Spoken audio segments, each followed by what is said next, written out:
Merci, bonjour chers internautes, bonjour chers téléspectateurs. Je suis Tiwa Sej, enseignant de lycée, en service au lycée de Mbalgong, dans la Mofo Akona au Cameroun. Je suis là aujourd'hui pour vous parler du braille, parce que nous célébrons aujourd'hui, Perfectio, la journée internationale du braille qui a lieu chaque 4 janvier. C'est quoi le braille? Le braille en lui-même est une écriture adaptée aux personnes déficientes visuelles, leur permettant de s'instruire, de s'insérer de façon intégrale dans la société. De façon générale, le braille a une histoire tout aussi particulière avec la vie d'un individu qu'on appelle Louis Braille. Qui est Louis Braille? Louis Braille, c'est un jeune, disons, déficient visuel, mais pas déficient visuel à la naissance. Louis Braille est né en 1809 et à l'âge de 3 ans, il s'est crevé lui-même de l'œil avec un outil un peu très jugé dangereux. Et à 15 ans, soucieux de ce qu'il pouvait, il veut et il souhaiterait aller à l'école, faire des études, s'insérer de façon intégrale dans la société, il a donc pu, à partir d'une forme d'écriture utilisée dans l'armée française, qui s'est présentée sous forme de relief, inventer donc ce qu'on appelle aujourd'hui le braille. Le braille donc en hommage à son propre nom. Le braille, lorsqu'on parle du braille, c'est une écriture qui se présente en relief. Je vous présente aujourd'hui, à cet instant, le braille. Cette écriture qu'on parle en relief. Voici par exemple le braille. Le braille lui se présente sous forme de relief et ici j'en ai en ma possession un livre dont je peux le lire à partir de mes doigts.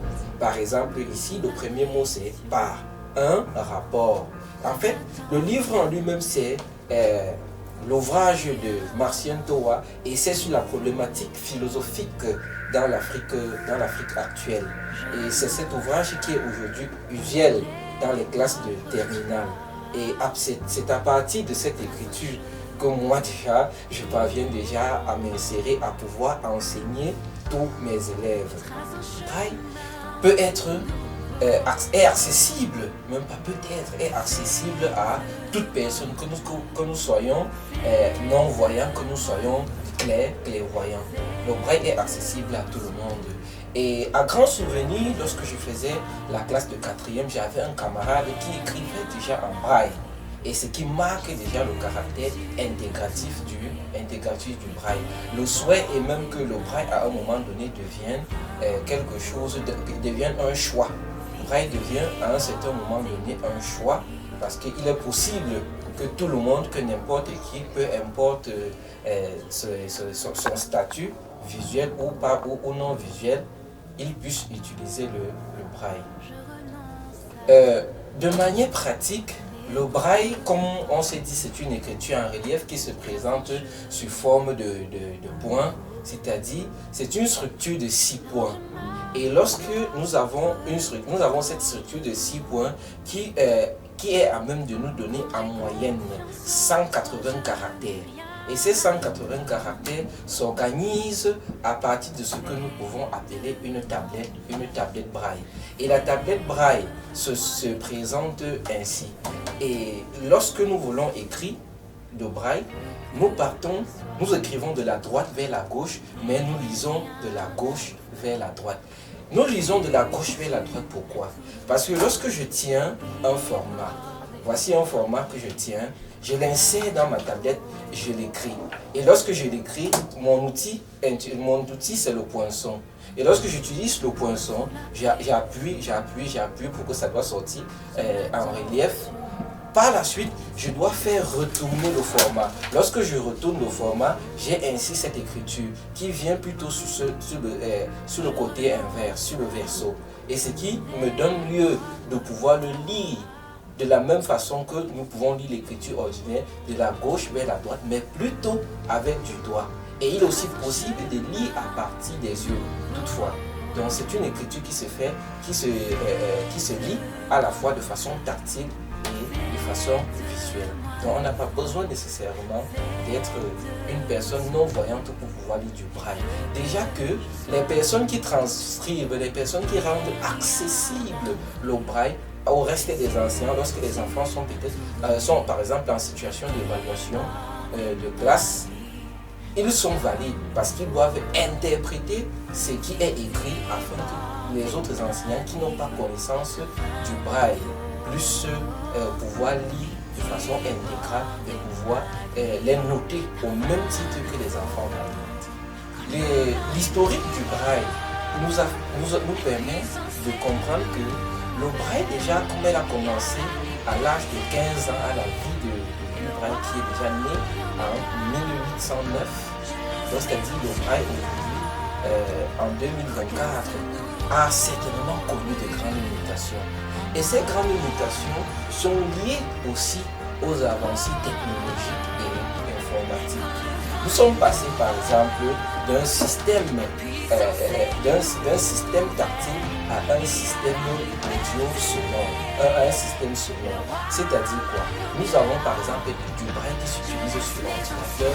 À partir d'un téléphone portable, je peux écrire du braille sur l'écran d'un téléphone portable. Je peux saisir du texte à partir de mon téléphone portable, de ma machine. Et le texte affiche sur ma machine en braille.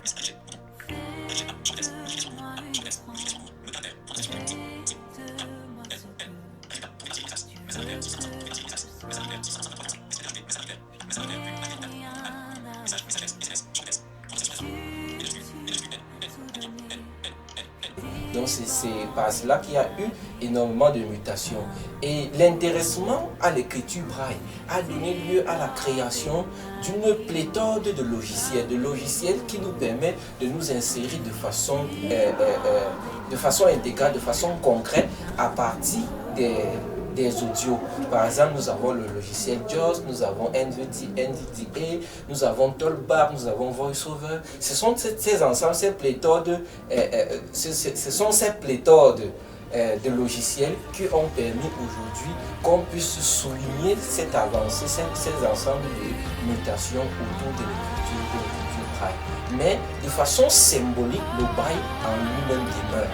Le braille en lui-même demeure, pourquoi? Parce qu'il reste déjà un outil indispensable et c'est à partir du braille que nous avons été à même de nous questionner, de nous poser des questions sur l'ensemble des accessibilités susceptibles de promouvoir l'insertion, l'inclusion intégrale des personnes déficientes visuelles. Nous avons travaillé, nous avons exposé essentiellement sur l'ensemble des représentations, des représentations et des présentations du braille. Et comme nous avons parlé des mutations, aujourd'hui, le braille se présente, se structure, s'impose comme un outil indispensable, comme un outil incontournable dans l'insertion sociale, professionnelle et, et même affective de la personne déficiente visuelle. C'est la raison pour laquelle la journée qui lui est dédiée exceptionnellement au braille, est d'un enjeu majeur. Enjeu majeur pourquoi? Parce que nous pouvons aujourd'hui, de façon symbolique et de façon significative, avoir l'occasion d'exposer, de présenter, d'édifier, de sensibiliser et de faire la promotion du braille afin que nous puissions avoir au sein de nos sociétés une éducation davantage intégrale et de marquer la différence, la rupture entre les avancées, entre l'insertion socio-professionnelle et l'insertion socio-éducative des personnes handicapées et des personnes valides. Ce qui permet aujourd'hui de donner un intérêt à la tournée, à la transversalité éducative et à la participation aux activités citoyennes de toutes les classes sans exclusion, sans que aucune couche soit en marge. Donc c'est un moment d'appel et de conscientisation afin que toutes les autres couches soient à même de se dire qu'il y en a toujours des possibilités. Donc, au sorti, ce que je peux dire, ce que je pense, et de par mon expérience, c'est qu'il ne faut jamais se mettre de barrière. Et quelle qu'en soit notre position, valide ou invalide, il y en a toujours des solutions à toutes les difficultés. L'important, c'est de pouvoir se poser des bonnes questions, de pouvoir se définir des objectifs et de se donner les moyens. Et lorsqu'on se donne les moyens, les résultats sont toujours probables. Et je tiens ici à saluer vivement la grande volonté des pouvoirs publics à travailler en bras ligne avec les organismes non gouvernementales et religieuses afin de pouvoir faire la promotion et de pouvoir marquer d'une pierre blanche le processus d'inclusion engagé par l'UNESCO et l'Organisation des Nations Unies.